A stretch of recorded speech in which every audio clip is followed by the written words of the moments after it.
Hello, elementary school students across America and on United States military bases around the world.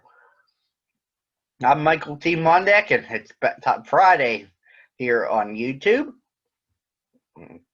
And I'm once again reading one picture book to you, your parents, and your teachers. As always, I have a teaser, and here it is. I personally love balloons. I bet you kids do too. But what if you had a magical balloon?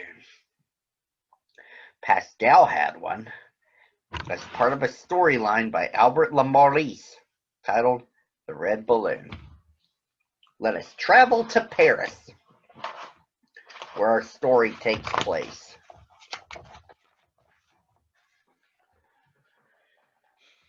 Once upon a time in Paris, there lived a little boy whose name was Pascal. He had no brothers or sisters. He was very sad and lonely at home. Once he brought home a lost cat, and sometime later a stray puppy. But his mother said animals brought dirt into the house. So Pascal was soon alone again in his mother's clean, well-kept rooms. Then one day on his way to school, he caught sight of a fine red balloon tied to a street lamp. Pascal laid his school bag on the ground. He climbed up the lamppost, untied the balloon, and ran off with it to the bus stop.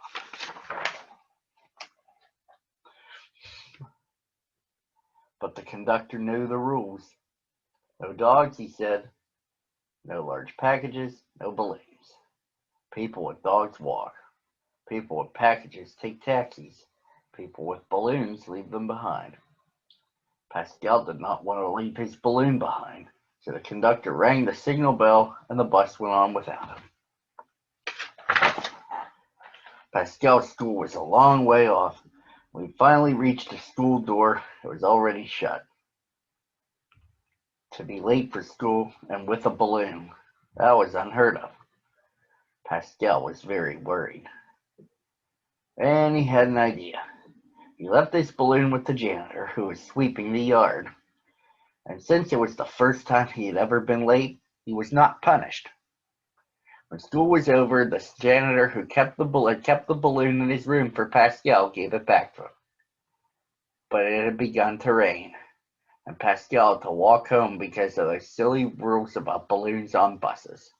But he thought his balloon shouldn't get wet. There was an old gentleman just going by, and Pascal asked him whether he and the balloon could take shelter under his umbrella. So, from one umbrella to another, Pascal made his way home. His mother was glad to see him finally come home, but since she had been very worried, she was angry when she found out that it was a balloon that had made Pascal late. She took the balloon, opened the window, and threw it out. Now, usually when you let a balloon go, it flies away. But Pascal's balloon stayed outside the window. The two of them looked at each other through the glass. Pascal was surprised that his balloon hadn't flown away, but not really as surprised as all that. Friends will do all kinds of things for you. If the friend happens to be a balloon, it doesn't fly away. So Pascal opened his window quietly, took his balloon back inside, and hid it in his room.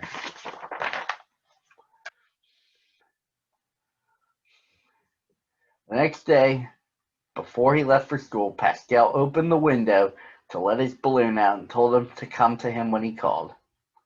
Then he picked up his school bag, kissed his mother goodbye, and went downstairs.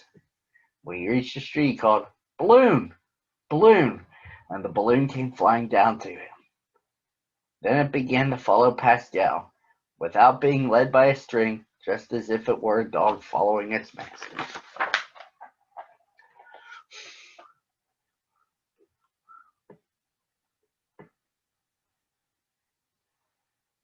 But like a dog, it didn't always do as it was told. When Pascal tried to catch it across the street, the balloon flew beyond its reach. Pascal decided to pretend he didn't care. He walked up the street as if the balloon weren't there at all, and hid behind the corner of the house. The balloon got worried and hurried to catch up with him. When they got to the bus stop, Pascal said to the balloon, "Now, balloon, you follow me. Don't lose sight of the bus." That was how the strangest sight came to be seen on a Paris street, a balloon flying along behind a bus.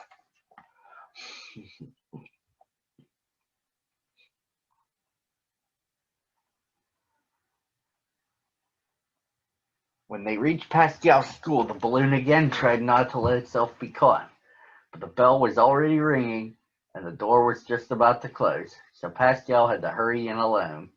He was very worried, but the balloon flew over the school wall and got in line behind the children. The teacher was very surprised to see this strange new pupil. When the balloon tried to follow them into the classroom, the children made so much noise that the principal came along to see what was happening.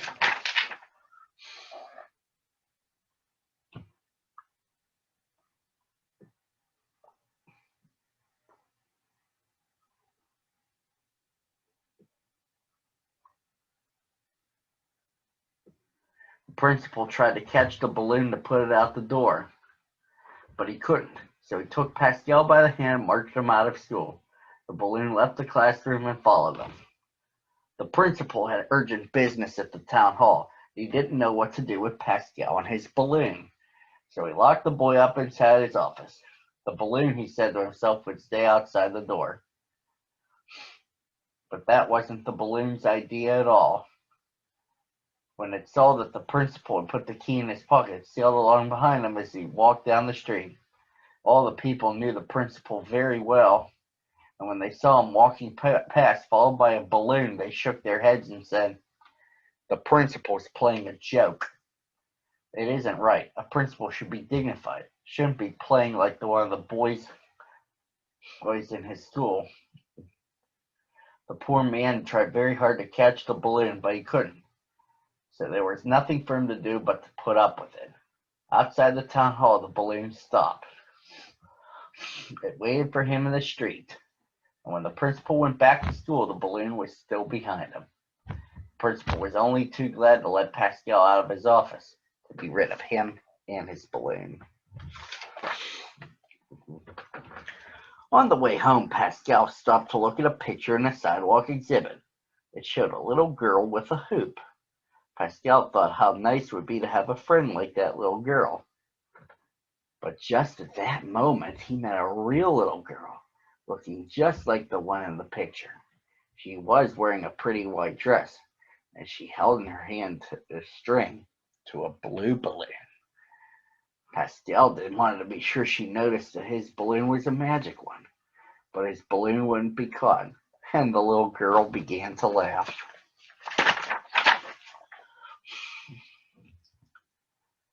Pascal was angry. "What's the use of having a trained balloon if it won't do what you want?" he said to himself.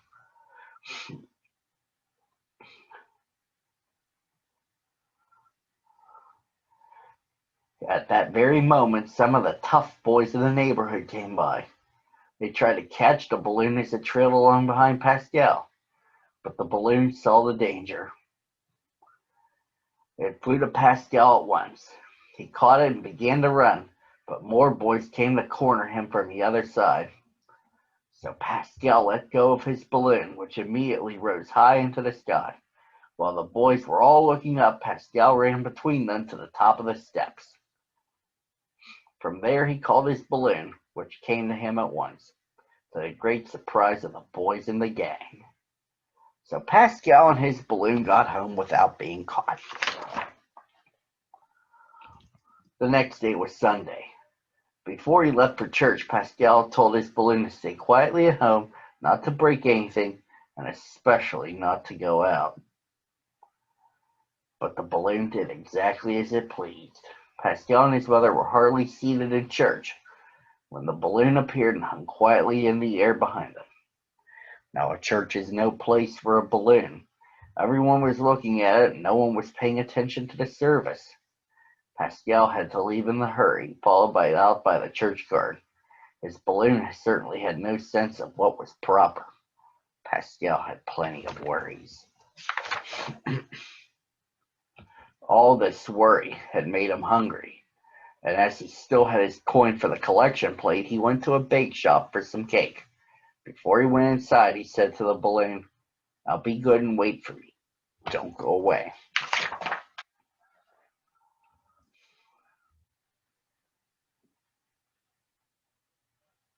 The balloon was good, and only went as far as the corner of the shop to warm itself in the sun. But that was already too far, for the gang of boys who had tried to catch it the day before saw it, and they thought this was the moment to try again.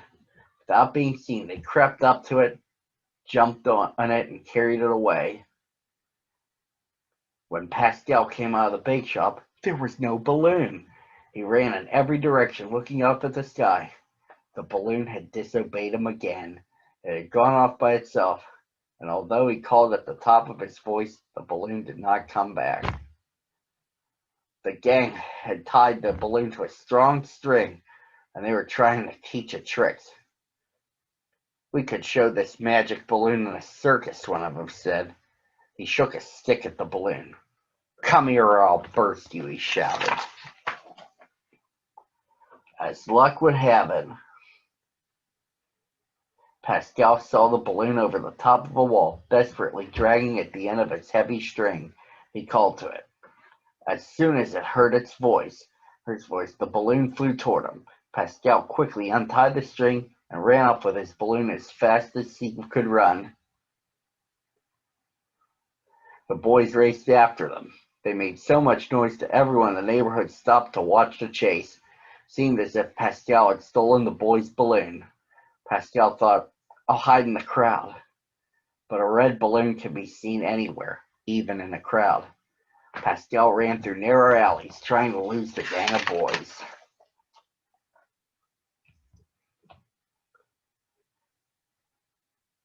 At one point, the boys didn't know whether Pascal had turned right or left, so they split up into several groups. For a minute, Pascal thought he had escaped them, and he looked around for a place to rest. But as he rounded a corner, he bumped right into one of the gang. He ran back the way he had come, but there were more boys there. He was desperate. He ran up a side street which led to an empty lot. He thought he'd be safe there. But suddenly, boys appeared from every direction, and Pascal was surrounded.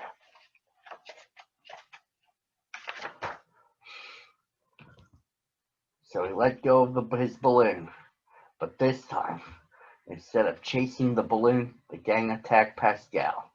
The balloon flew a little way off, but when Pascal saw Pascal fighting, it came back. The boys began throwing stones at the balloon. "Fly away, balloon! Fly away!" Pascal cried. But the balloon would not leave its friend. Then one of the stones hit the balloon and it burst. While Pascal was crying over his dead balloon, the strangest thing happened. Everywhere, balloons could be seen flying up into the air and forming a line high into the sky. It was the revolt of all captive balloons. And all the balloons of Paris came down to Pascal, dancing around him, twisting their strings into one strong one and lifting him high up into the sky. And that was how Pascal took a wonderful trip all over the world. And that, boys and girls, ends the story. Enjoy your weekend. Join me back here on Monday, same time, same channel.